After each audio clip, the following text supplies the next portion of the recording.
It's time for Grimdark Future Firefight, and today we are going to be recreating the Cloud Runner's Last Stand solo mission from Space Hulk Deathwing. This mission is based on the Dark Angel Terminator Company's epic struggle to cauterize the Gene Stealer presence on their home planet. To this end, Cloud Runner is leading a spearhead composed of the company's finest warriors through the Gene Stealer's crippled starship in an effort to reclaim the remains of their friend. Other squads will follow. Unbeknownst to the Marines, another Gene Stealer has stepped forward to temporarily take control of the Horde. The new leader has managed to dampen much of the psychic shock resulting from the Patriarch's death.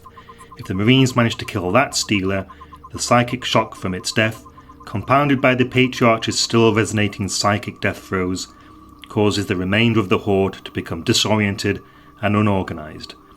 For the Marines, an easily manageable foe. Also, to reach the new leader, the Marines will have to have killed the majority of the Horde. Basically, I have to progress through these geotiles and kill as many Gene Stealers as possible. Even if the Marines do not make it to the final board to kill the Gene Stealer leader, they are still rated for how many Gene Stealers they've killed. We're aiming to kill 100 Gene Stealers for full honours. I will be using the Dark Brothers book from Grimdark Future Firefight to represent Cloud Runner's squad. Cloud Runner is a Master Dark Brother, armed with a Master Storm Rifle and an Energy Sword, and I've given him the Captain upgrade. Weasel Fierce is a Dark Destroyer, armed with a Storm Rifle and Energy Fist. Lame Bear is a Dark Destroyer, armed with an Energy Fist and Minigun. This is Bloody Moon, he's a Dark Destroyer armed with a Chain Fist and Heavy Flamer. And finally, Wisdom Keeper. He's a Dark Master Brother, armed with Master Storm Rifle, Energy Sword, and he is an Archivist, giving him Caster 2. Enemy forces will be mostly Soul Snatchers, coming on as these blips. I'm also going to mix in these hybrid tokens. So we'll have some Minions, Acolytes, there's a Magus in there. Right, let's generate the first board section. So annoyingly, there's 13 geotiles. So I can't roll a d12. Probably supposed to match a deck of cards or something. I'm going to roll 2d20 and then re-roll anything that's 14 or more. There we are, 5, 13. So it should look something like this. Let's go. And here we go. So as with my previous video, we'll be using a couple of special rules. First of all, boarding actions, and we'll be using extra actions. From the Deathwing rules, we'll also be using ambush counters, and the Battle Brothers can seal entry areas. One more special rule for this mission: there will be limited ammunition for the minigun and the flamer. Rather than keeping track of individual shots fired, I'm going to say if I roll a 1 to hit with the flamer, it's out of ammunition, and if I fire the minigun and roll 2 1s, it's out of ammunition. They do carry some reloads each, but when they run out, I can find more reloads if we find this geotile. At the beginning of each round, we roll on this table to see what blips come along. That's an ambush blip. Could be a Soul Snatcher, could be nothing. Alright, let's go see what it is. Lame Bear will advance and open the hatch. Ooh, this one. It's a false alarm. With no other aliens around, we can just move all the Battle Brothers. Weasel Fierce will rush here. When Cloud Runner activates, he can use his Advanced Tactics upgrade to move some of the other units. So we'll have Weasel Fierce move to this entry area and seal it. We'll have Lame Bear advance a little, and then the others can't move. And then Cloud Runner 1, 2, 3, 4, 5, 6 can rush there. Wisdom Keeper stocks up some caster points. 2 blips this round.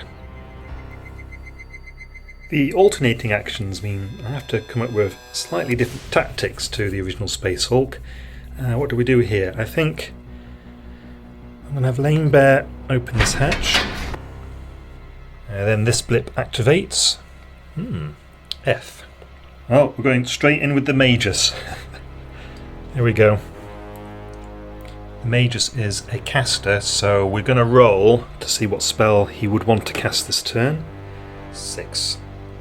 That is Psychic Blaze. Now, that costs 3 caster points, so he's going to hold on to his caster points and advance, open the hatch, and shoot his pistol at Lane Bear. Quality 4, both miss. Cloud Runner will charge at the Magus and attack with the Energy Sword. Quality 3, 2 hits. 6 is rending, but it's going to be 6s to block either way. The Magus does not block either, takes 2 wounds. He is tough 3. Close combat weapon strikes in return. Both miss. Right, let's see what this blip is. C. Minions, one with a plasma gun. Here we go, we'll just have them lurk around the corner there. And then the remaining brothers will just rush into the room here. Next round, and it's the alien forces to activate first. This Magus, does he want to cast a spell this time?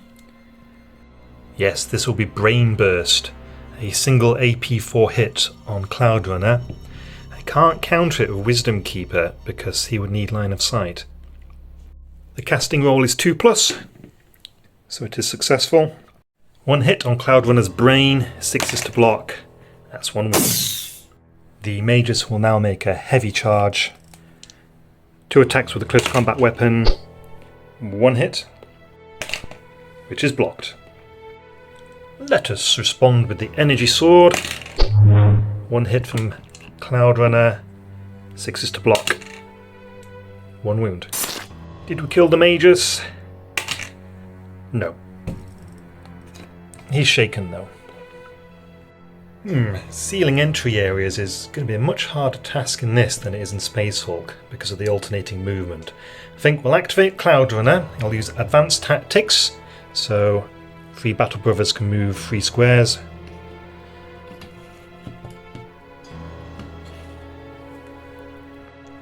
And then he will make a focused fire action with the Master Storm rifle shooting at the Magus. They all hit. AP1, so 6s to block. 4 wounds. That can't not kill him. The minions next, they will advance. And then the guy with the plasma rifle will shoot it at Cloud Runner. 1 attack, quality 5. Oh no, it's a hit. It's AP4. That's a wound. Lane Bear rushes. Let's flip a blip. 1 Soul Snatcher. Bloody Moon rushes. Let's flip a blip. 1 Soul Snatcher. And then we'll rush with the remaining Battle Brothers. That's the end of the round.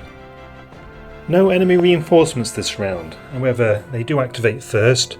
So the Plasma Gun minion will shoot at Cloud Runner. A miss. And I guess he's going to hold up all the other aliens there. So I'm just going to go ahead and have all the Battle Brothers rush this away. There we go, that's the end of the round. No enemy reinforcements again, so we'll have the minions, well, they'll have to rush there. So we just alternate rushing, and here's where we are at the end of the round. No enemy reinforcements again. And here are the positions at the end of the round. Now, we're all basically in the exit area there, so we'll call that board 1 complete. The Soul Snatcher leader was supposed to kill us on board 10. However, I don't think we're going to make it there. We're going to get all wiped out before then, surely.